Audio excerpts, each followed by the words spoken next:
Doctor, ఈ gall bladder లో stones ఉండడం వల్ల ఆపరేషన్ అయినటువంటి వ్యక్తి ఆపరేషన్ తర్వాత ఏమైనా చేంజెస్ ఉంటాయా వాళ్ళ లైఫ్లో, నార్మల్గానే ఉంటుందా? ఏముండదమ్మా. గాల్ బ్లాడర్ ఆపరేషన్ చేసిన తర్వాత గాల్ బ్లాడర్ అనేది మనకి బాడీలో బైల్ని స్టోర్ చేసే ఆర్గన్. ఏ కారణం చేతైనా సరే గాల్ బ్లాడర్ ఆపరేషన్ చేసి గాల్ బ్లాడర్ని తొలగిస్తే ఈ ఫంక్షనాలిటీ బైల్ డక్ట్ అంటే పిత్తనాళం ఇంటెస్టైన్ తీసుకుంటుంది. ఈ అడ్జస్ట్మెంట్ కోసం ఒక వారం నుంచి ఒక 4 వారాలు పట్టే అవకాశం ఉంటుంది.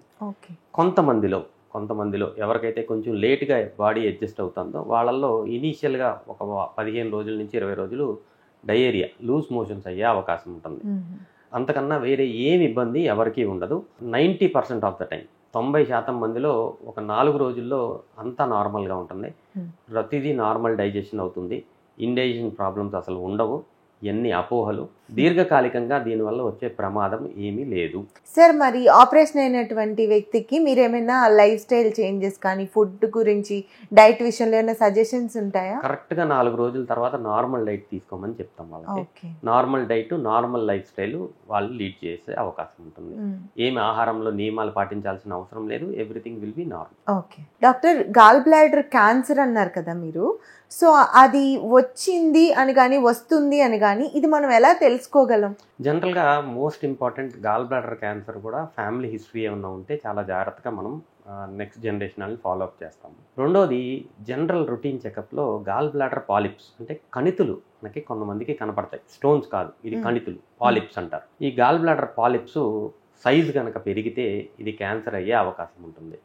సో గాల్ బ్లాడర్ స్టోన్సే కాకుండా గాల్ బ్లాడర్ పాలిప్స్ ఉన్న వాళ్ళకు కూడా size of the gall bladder polyp బట్టి మనం గాల్ బ్లాడర్ సర్జరీ సజెస్ట్ చేసే అవకాశం ఉంటుంది. ఎప్పుడైతే గాల్ బ్లాడర్ పాలిప్ యొక్క సైజు 1 సెంటీమీటర్ దగ్గరికి వస్తుందో, 1 సెంటీమీటర్ దాటితే క్యాన్సర్ వచ్చే అవకాశం ఉంటుంది. చాలా అరుదుగా మనం చూస్తూ ఉంటాము. ఇలాంటి గాల్ బ్లాడర్ పాలిప్స్ 1 సెంటీమీటర్ సైజులో ఉంటే కనుక డెఫినెట్గా గాల్ బ్లాడర్ రిమూవ్ చేసేస్తాం. గాల్ బ్లాడర్ క్యాన్సర్ని ప్రివెంట్ చేస్తున్నాం మనం. ఇది మోస్ట్ ఇంపార్టెంట్. చిన్న సైజ్ పాలిప్స్ ఉంటే రెగ్యులర్గా ఫాలో అప్ చేస్తాం, సైజ్ ఏమన్నా పెరుగుతుందా అని. లెస్ దాన్ 1 సెంటీమీటర్ ఉన్న వాళ్ళని మనం క్లోజ్గా ఫాలో అప్ చేసుకుని ఆ 1 సెంటీమీటర్ దాటితేనే మనం సర్జరీ సజెస్ట్ చేస్తాం జరుగుతుంది.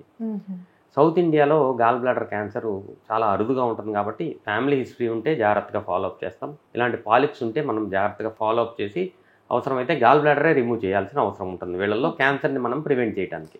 గాల్ బ్లాడర్ రిమూవ్ చేస్తే ఇంకా క్యాన్సర్ క్లోజ్ అండి. క్యాన్సర్ రానట్టు, స్ప్రెడ్ అవ్వదు బాడీలో ఎక్కడ. క్యాన్సర్ రాకముందే మనం రిమూవ్ చేసేస్తున్నాం కాబట్టి వచ్చే ఛాన్సే లేదు.